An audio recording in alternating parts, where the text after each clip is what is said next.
Il n'y a pas de masse de temps précise à consacrer au marché et à leur étude.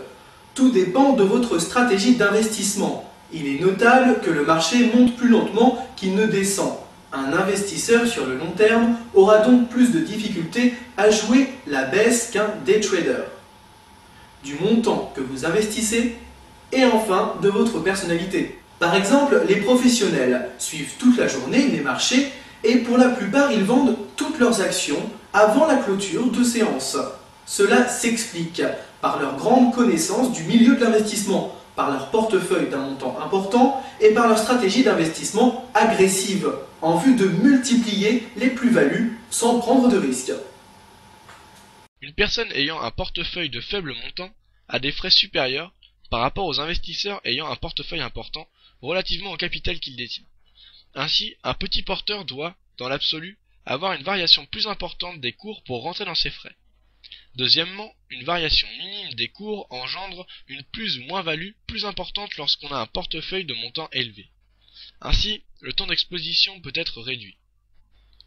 De plus, il est notable que chacun consacre un temps différent au suivi des marchés.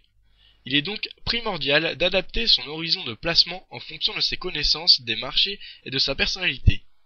Plus on consacre de temps, plus l'investisseur peut raccourcir son horizon de trading, sachant que les professionnels suivent toute la journée les marchés et que pour 80%, ils coupent leur position avant la clôture. Chaque investisseur doit établir une stratégie d'investissement. Il intervient sur les marchés en fonction de son plan d'action.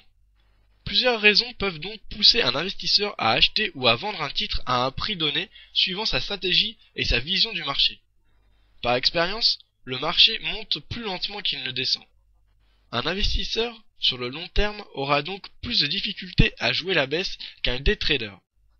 Cependant, la stratégie d'un investisseur de long terme n'est pas de jouer sur un marché baissier, mais sur le potentiel futur d'une société ou d'un indice à la hausse. Maintenant que l'on a vu quels sont les paramètres qui permettent de choisir l'horizon de temps, il convient de déterminer la période de trading.